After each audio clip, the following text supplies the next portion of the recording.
करने वाले इस वीडियो में साझेदारों का पूंजी खाता। इससे पहले हमने आपको बताया था पुनर्मूल्यांकन खाता कैसे बनाया जाता है, साझेदारों का पूंजी खाता।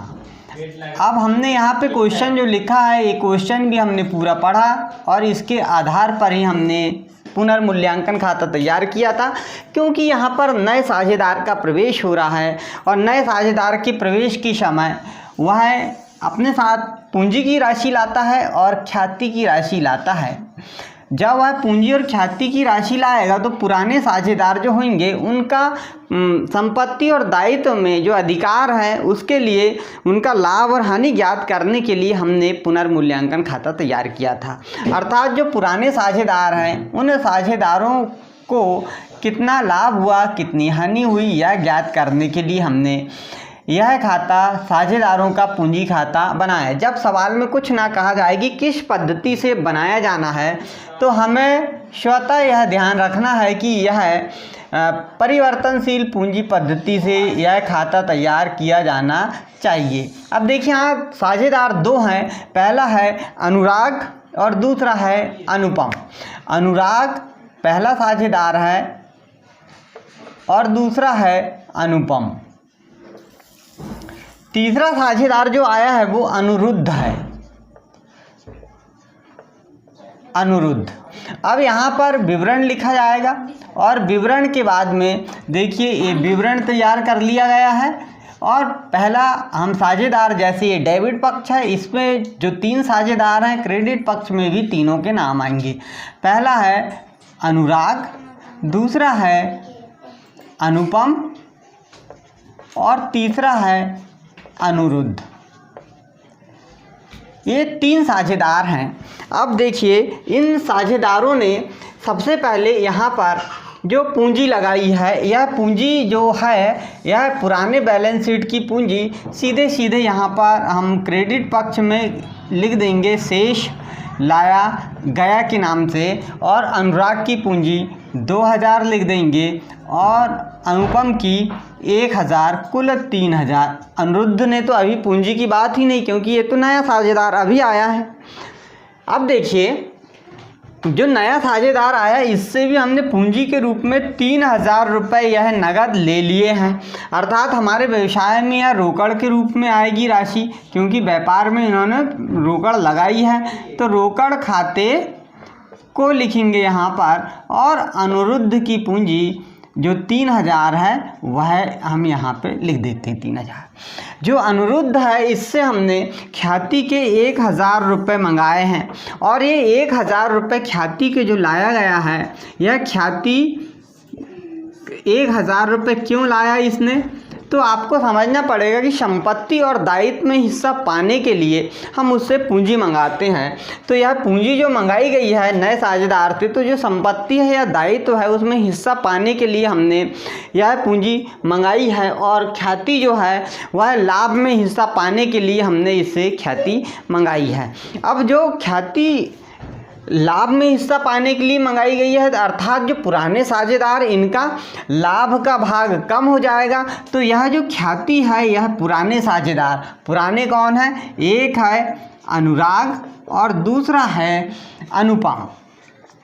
ये दोनों साझेदार इस ख्याति को बांट लेंगे। किस अनुपात में बांटेंगे, जो पुराना अनुपात है, यानी 3/5 और 2/5 में। कितना, 1000 का। अब 1000 का हम काट देंगे तो यहाँ पे हो जाएगा 600 रुपये, अनुराग को मिल जाएगा। और अनुपम जो है इसको 1000 हम काटेंगे तो यहाँ पे देखिए 400 रुपये ख्याति का यहाँ पे पैसा हो जाएगा। ठीक है, इसके बाद हम देखिए यहाँ पे यहाँ लिख देंगे किसने लाया है, तो अनिरुद्ध ने। तो लिखेंगे अनिरुद्ध को, और यहाँ पे कितना 600 रुपये अनुराग लेगा और 400 रुपये जो है वह अनुपम ले लेगा। अब यह पैसा जो है तो ये निकाल के ले जा लेंगे, इसलिए यहाँ पे लिखेंगे अनुराग से कितना लिखेंगे, अनुपम 600 रुपये, और यहाँ पे अनुपम जो है अनुपम से जो है वो 400 रुपये लिख देंगे। इस प्रकार यह ख्याति का बंटवारा दोनों कर लेंगे। अब देखिए यहाँ पे इन्होंने जो स्टॉक है, स्टॉक की बात जो है, तो ये स्टॉक कहाँ चला जाएगा हमारा, ये बैलेंस शीट में जाएगा। संदिग्ध ऋण के लिए 1000 रुपये की संचिति की जाए तो यह संचय तो लाभ हानि से संबंधित होगा। अर्थात हमने यहाँ पे देखिए, आप पूरी ही जानकारी जो भी बताई गई है वो यहाँ पे हमने कंप्लीट अभी कर चुका है, और अब सिर्फ इस खाते का हमको कैलकुलेशन करना है। लेकिन यहाँ पे इससे पहले हमने एक खाता बनाया था जिसको हम पुनर्मूल्यांकन खाता कहते हैं। तो जो पुनर्मूल्यांकन खाता है, पुनर्मूल्यांकन खाते को कहेंगे, और पुनर्मूल्यांकन जो खाता है, इस खाते में हम क्या काम करेंगे, जो उनका लाभ आया था तो 240 रुपये जो है यह अनुराग का था, और अनुपम का 160 रुपये, यानी कुल यहाँ पर 400 रुपये पुनर्मूल्यांकन से लाभ आया था, हमको मिला था। तो हमने यहाँ पे उनका लाभ भी जोड़ दिए क्योंकि यह साझेदारों का ही धन है, इसीलिए।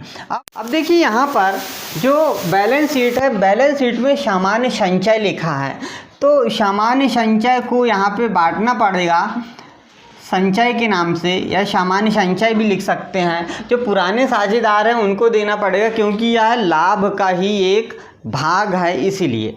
अब देखिए संचय को हम बांट देंगे, और संचय जब बांटेंगे तो यह संचय कितना है हमारे पास 800 रुपये, और ये दोनों साझेदार जो हैं, अनुराग जो है और अनुपम, दोनों अपने पुराने अनुपात में बांट लेंगे इसे, अर्थात 3/5 और 2/5 में इसे बांट लेंगे।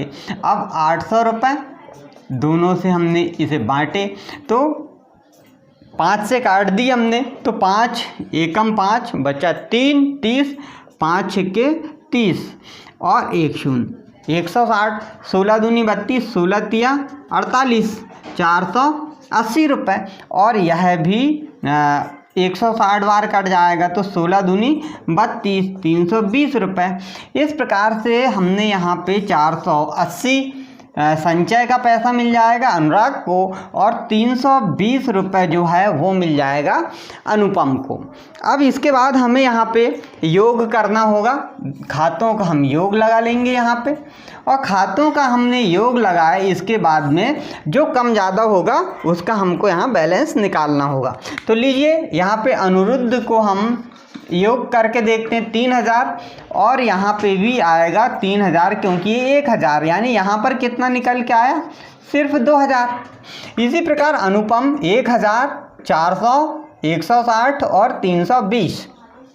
तो इकाई से लिए 0, 6 और 2 8, 3 और 1 4, 4 और 4 8, यहाँ पे 8 और यहाँ पे 1, ठीक है। और इस तरफ का भी कुछ नहीं, यानी 1880 ही यहाँ पे शेष आपको मिल जाएगा। इसी प्रकार देखिए अनुराग का 2000, 2600 और 400, 600 और 400 1000, ये होगा 3320, 3320 यहाँ पे शेष हो जाएगा 3320। अब इसको हम लिखेंगे शेष ले गया, और यही इनकी नई फर्म की पूंजी हो जाएगी। अब इसके बाद जो बैलेंस शीट बनाई जाएगी वो हम आपको अगले वीडियो में समझाएंगे। आपको जहाँ पे समझ नहीं आया होगा तो आप कमेंट्स करके हमें ज़रूर बताएं। आज के लिए इतना ही, सभी को नमस्कार।